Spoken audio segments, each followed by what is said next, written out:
Hello, this is David Geckel from Baltimore, Maryland, and I'm a Leeds United fan. And we're back, bitches, and we're never fucking leaving.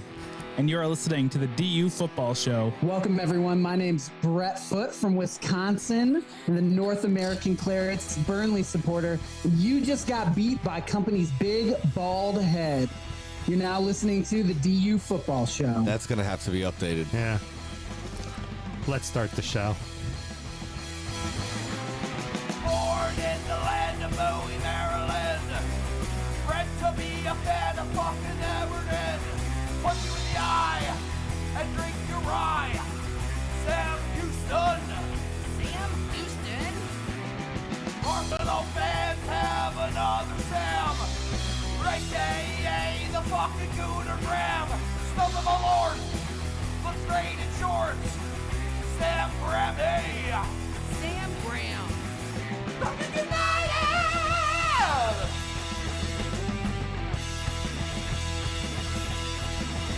Fucking United!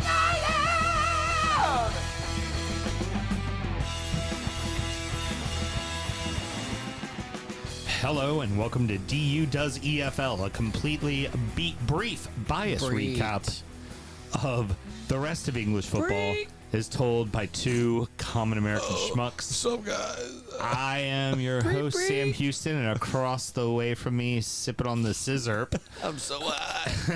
It is great.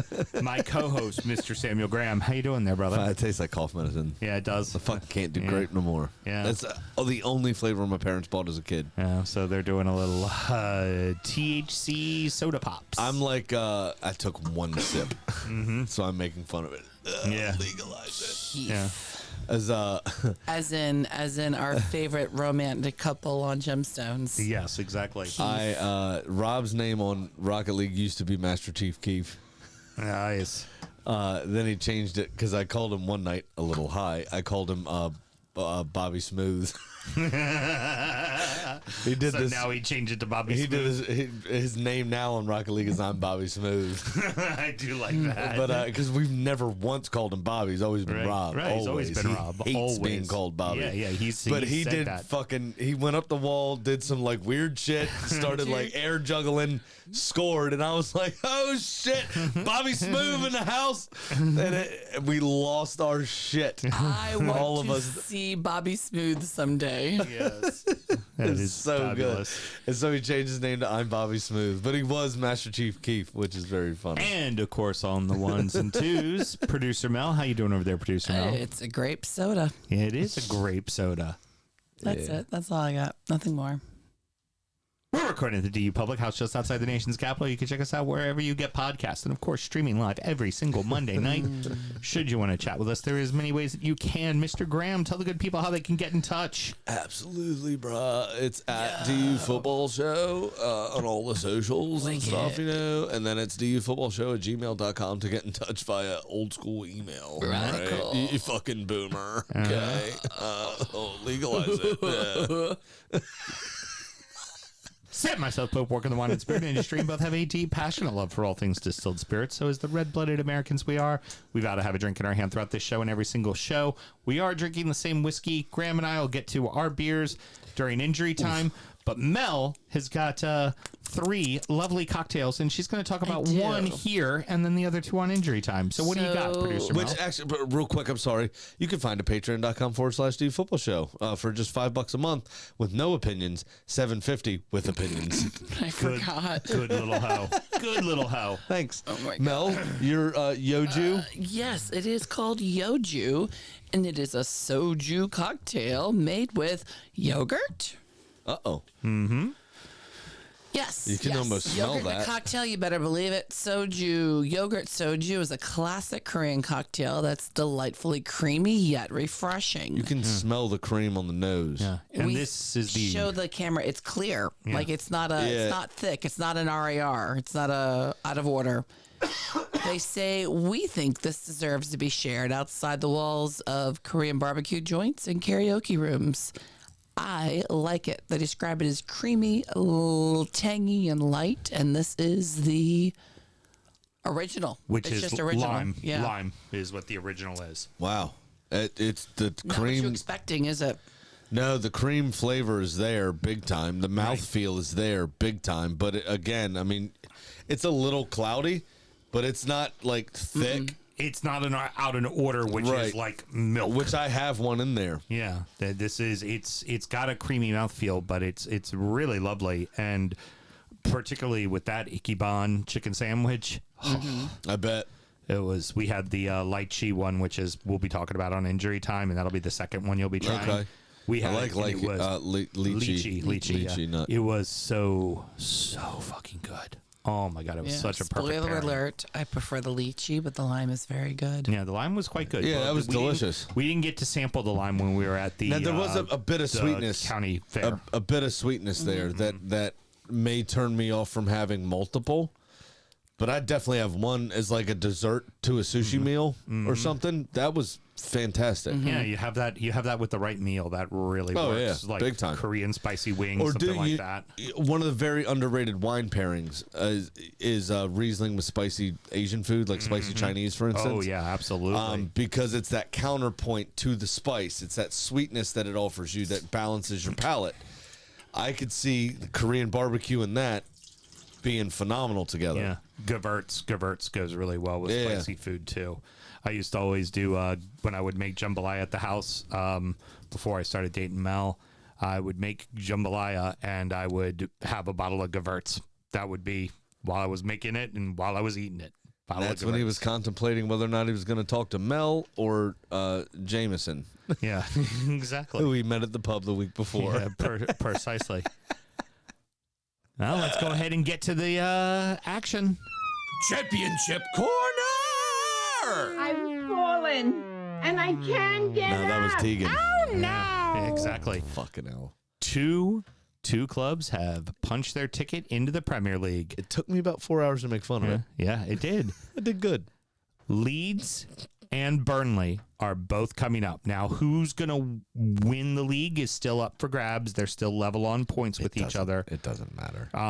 But they both won on Friday and Monday. And Monday, Burnley did it by beating the Blades, putting the Blades into third place. There you go. Now, the Blades and Sunderland, they are in the playoffs. They have it wrapped up. The other two spots are currently held by Bristol and Coventry. And despite both of them losing on Monday to relegation zone teams, their Borough and Millwall are still on the outside looking in. They're both 3 points back. West Brom have completely fallen off. I did forget to mention this. Just because the championship likes to just do one more fuck you before the season's over. Hey, everybody, you're playing on Friday and you're playing on Monday. Yep. Fuck you. The whole league. Yep. And that also happened in League One and in League Two. Yeah, as no well. shit. Just a nice, right, proper end of the fucking season, massive games that you need, and we're going to make you play back to back, essentially. Now, what I would say about Leeds and Burnley is nobody counts the championship title as like a proper title. It's listed in your list of honors, but no one really cares. Right. So the fact that they're both up, they won't give a shit either. Right. One thing I do want to mention, though, is Burnley specifically. This is Scott Parker's third team he will have gotten promoted out of the championship. And we've all seen how he's done as a Premier League manager. He's been canned from the previous two jobs. Right. What do we think Relatively quickly, too. What do we think is going to happen here? Do we think he's learnt a bit and he's going to have the means to cut it? We also could have the same conversation about Frank. You said Coventry are in the playoffs. Mm-hmm. He's come up through the playoffs before. Right. If he does, these two young, aspiring, good footballers turned managers, what do we think's going to happen with them here? So say they both come up. I reckon Scott Parker gets let go first. Yeah, I would think so. I don't disagree with that thought. So, I just don't know that either one of them can really hack it at a Premier League level. Right.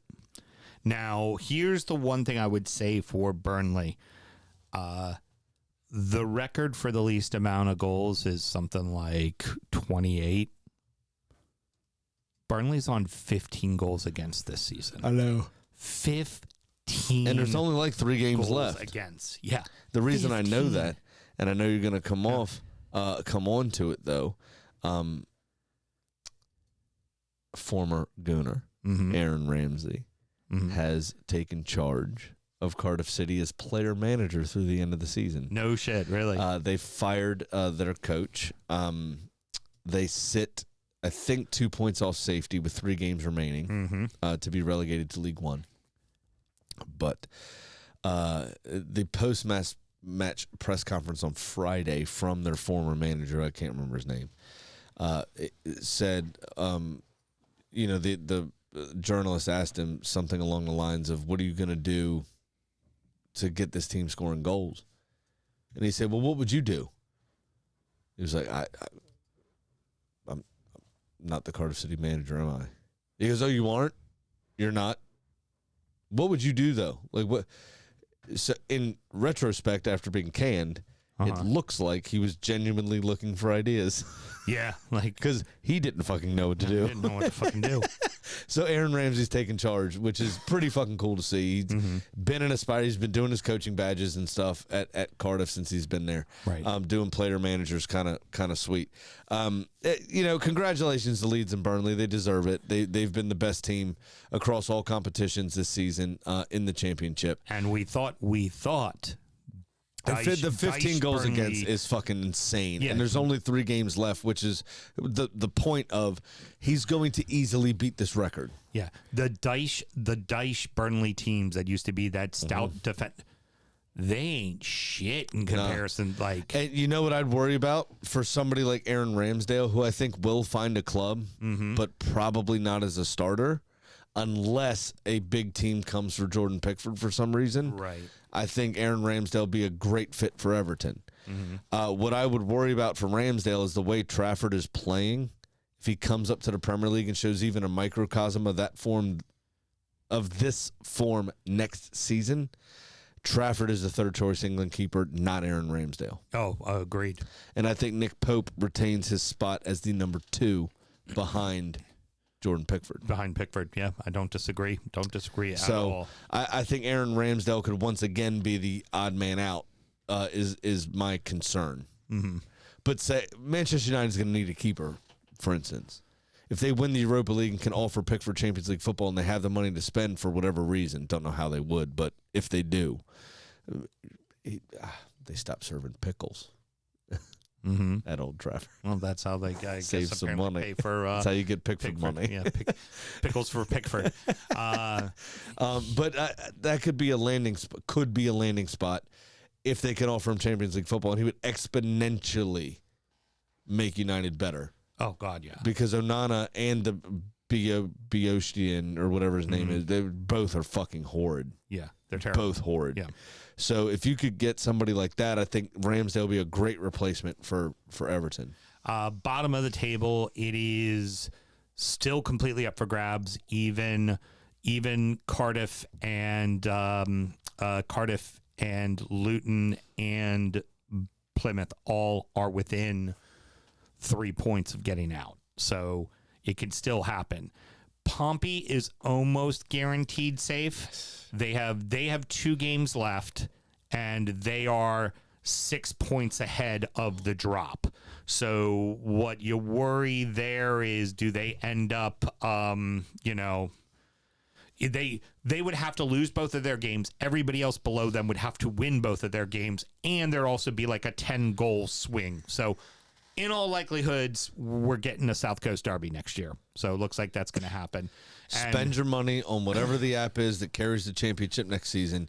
You're going to want to see it, especially the one at Portsmouth. And Luton is the final team going down. They're only, I think, goal differential with Derby County, or like 1 point from Derby County. So they could figure out a way to end up being safe. So, yeah, I think they're another team that have a 3-manager season. So I don't really fancy their chances with that. That particular stat is usually a very, very damning one. If you have a third manager, you are typically going down. A third permanent manager. Right. Not obviously manager. Somebody's got to take charge of the team for a day. Yep. But so not counting interims, but a third permanent manager in a season is usually a problem. Wrexham still have a 2-point lead for second place over Wickham. Let's go. One of our listeners, Jared, who's a big Everton supporter, he got to go to the Everton City match. But in the midweek, he was in London. He went to go see the O's. That's right. After we've been banging on about it. About how and he said it was a phenomenal thing, and they beat Barnsley 4-3. What a fucking barn burner of a game. Banger of a game, Come too. on. Now, what that has is that has them and Reading even on points, but the O's have a +9 goal differential. Come on. Reading lost on Friday, but won big on Monday. I think they won like 5-0 on Monday. Do you have any update on the nothing right owner now? situation? Nothing right now. But just there's the two of them are basically 4th and 5th are decided. It's Stockport and it's Charlton. And it's either going to be Wickham or Wrexham is going to be 3rd and have to be in the playoff spot. 6th place is what it comes down to, and it's Reading and it's Leyton Orient, and it's going to be one of the two of them. And there is a fuck Reading. I'm sorry. Big Leyton's got to get in there. Leyton Orient's got to get in there. Big match this weekend with Wickham going to Leyton Orient. So come on, you O's. The bottom half did not change at all. The two that are battling for survival, which is Bristol and Burton Albion, both drew. But Burton Albion is still on top of them on top of Bristol due to goal difference. Yeah. So not Bristol City, but Bristol Rovers. Gotcha. Yeah. So we're talking about there. League 2. The Dons are now your first place team. Come on. Doncaster won both of their matches. I need more Dons in the world. Port Vale and Wimbledon both lost and drew. Walsall didn't lose. They also didn't win, like they haven't since February. 2 draws. Jesus Christ. That puts them now in 4th place, out of the automatic promotion spot. Correct. Wimbledon has fallen out of the automatic promotion spot and is now in 5th place, and it's Doncaster, Port fucking Vale, and Bradford City are now the 3 to be promoted teams. But that whole thing, we are talking 2 to 3 points at the most, right, between all of those clubs. Yeah. But remember, Walsall at one point had a 12 fucking point lead in February. Yeah, fallen completely running away with it, and they haven't gotten a single win. They've gotten a ton of ties. I'll give that up to them, but just no wins. At the bottom, Aki are almost safe. They ended up drawing Carlisle this weekend. They could have been, if they would have beat Carlisle, they would have been safe. Right. But they did do that, but they also won on Friday. Tranmere only have a 4-point lead over Carlisle, and Morecambe have officially been relegated from professional football. Terrible. Yeah. Absolutely terrible. And Shrimps out one last time. R.I.P. Morecambe. Yep. Everybody get your shrimps out. Yep. Get your shrimps out tonight from Morecambe. We're banned on TikTok and Facebook right now. I can get my dick out then. Just kidding. And the big ones, Mr. Graham, can you look up real quick online who plays Saturday for the FA Cup and who plays Sunday? But that's both the semifinal games are this weekend. Yes, I can do that. We have Forest is playing City and Villa is playing Palace. I just don't know who is on what day. More soccer cups. I love ESPN. Fucking piece of shit. The semifinals. Saturday, 4:26. We've got Palace versus Villa at 12:15 in the afternoon, Eastern Standard Time. Mm-hmm. And then on Sunday, we've got Forest versus City at 11:30 a.m. on both of which are on ESPN Plus, again in Eastern Standard Time. Good odds here. You got pluses across the board. Palace 215, draw 230, Villa 120 to win in normal time. And Forest plus 333, plus 270 on a draw, and City at minus only 140. Wow. in that semifinal. So you've got actually some decent fucking odds. The problem is it's the cup competition, and most of the people involved don't know what to do with their hands. Yeah. So I'd bet a lot of draws. Yeah. Going to extra time. Yeah, exactly. What I want to see is Forest and Villa. What I think we will see is City and Villa. I tend to agree with you, but I think we'll get a bit of a precursor of that and a statement made, as I said in my bet on Tuesday. Yep. In the pre-done makeup from missing this weekend. Right. Which they would have played each other anyway. Right. So they play each other twice in what, 5 days or whatever it is, 4 days? 3 of the 4 teams play on Tuesday and Wednesday. The other one plays the following week on a Tuesday, I think, a Tuesday or a Wednesday. I thought they already did that last week. I thought that was the Newcastle game midweek against Palace. Palace plays again. No, they do. Not Palace. Forest plays. Oh, Forest hasn't done a midweek yet. Yep. Yeah, that's right. All right. Well, that's going to go ahead and wrap it up. Mr. Graham, any parting words? No, I really don't have anything for this one. Congrats to Burnley and Leeds. Yeah, well done. Welcome back. And you are probably leaving soon because the gulf in money is so big.